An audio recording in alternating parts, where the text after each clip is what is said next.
Does working one additional year matter for my retirement? This is the question you're probably asking yourself if you're watching this video, and a question we get a lot by those that watch this channel. So in today's video, I'm going to walk you through a framework that we've used to help hundreds of our clients figure out if one more year actually matters for their retirement. But let's talk first about one thing that's probably holding you back now from retiring. And in order to understand what that one thing is, let me share a story about George and Sue. Now, George and Sue were getting prepared for retirement, and they found themselves saying, I guess we'll work just one more year. Now, the problem is that this isn't the first time George and Sue had said this to themselves. George and Sue had said this for the third year in a row. Now, there's certainly nothing wrong with working if that's what you want to do, or maybe that's what you need to do. Perhaps it's right and responsible, but not always. This started to become a bit predictable for George and Sue, and unfortunately, I see this far too often. My concern for George and Sue was that they had big plans for retirement, and their indecision about retirement really was a passive decision to delay those great plans because that they had what we call one more year syndrome. Yes, retirement is a big step, but you ought to be able to make confident decisions about your retirement. So now let's go through some of the factors that caused George and Sue that one more year syndrome, because you might be falling into that same trap. But again, the framework I'm going to share with you today will help you answer the question of, does one more year actually matter for me? And the goal of this framework is to help you retire as soon as possible. Hey there, it's Anthony, CEO and certified financial planner here at 1 Degree Advisors, and I'm here to help you gain confidence in your retirement. Okay, everyone approaching retirement must face the question, will you run out of money? Of course, you don't want to get that one wrong. I don't know too many people that want to be forced back to work. Other questions of how to address healthcare if you're retiring before starting Medicare at age 65, or how to meet income needs if you want to delay starting Social Security. Which account do I even start drawing income so I don't get killed in taxes? These are all natural and important questions. But when they're unaddressed, they can cause unease, and that lack of clarity causes one more year of work to become the default answer.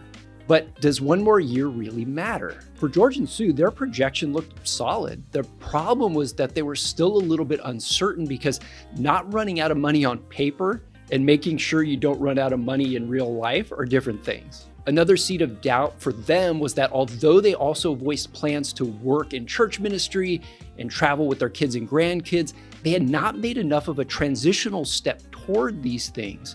In other words, these good and productive activities still seem so far away in their mind. It's okay to have normal nervousness over retirement, one of the biggest decisions of your life. Now, some people can skate into retirement with more than they will ever need, but for the most people, careful attention is needed that can bring some nervousness from reasonable uncertainty. I see it a lot like having your first child or buying your first house. But being prepared with a plan can bring down that worry and give you more confidence. And a lot of people are surprised to learn how financial planning, including projecting out your cash flow for years into the future, can help address that question. When factoring your income streams and your investments compared to your estimated living expenses, we can project forward how long your money will last, accounting for inflation, taxes, return on investments, and other factors. And if your plan does show a probability of running out of money, it's helpful to know this now so you can make adjustments. Perhaps the solution is saving more or reducing your expenses. This is also when creative planning can help, and it's really nice when you can gain that edge you need through saving taxes or perhaps adjusting an investment strategy. Now, we run a simplified version of this projection for folks to see if you're on track and trending in the right directions towards retirement readiness. And we provide that projection for free. So before I go on, make sure to get that free retirement readiness report. Click on the link in the description below. It's easy. Enter how much you've saved, how much you need to live on, and we'll provide you with a personalized video with feedback assessing your retirement readiness. It's a great, easy way to begin to answer that question if you're on the right track. So, does working one more year matter? Here's how you can apply this framework to answer that question. To feel confident, you need to first address the question, will you run out of money? Going back to our projection with the deficit, we can see that adding one more year of work makes a difference as seen by the green. And yes, one more year of work will always help financially because you're making income instead of withdrawing. It's likely you're also saving into your 401k or other retirement plan during that extra year. But remember, this is why quality financial planning is not just about making the numbers go as high as possible. If that was the case, working one more year would always be the right answer. Instead, determine if you have enough to accomplish your priorities and then reasonably address that question that you have enough. And if you don't have enough yet, working another year can be the right thing to do.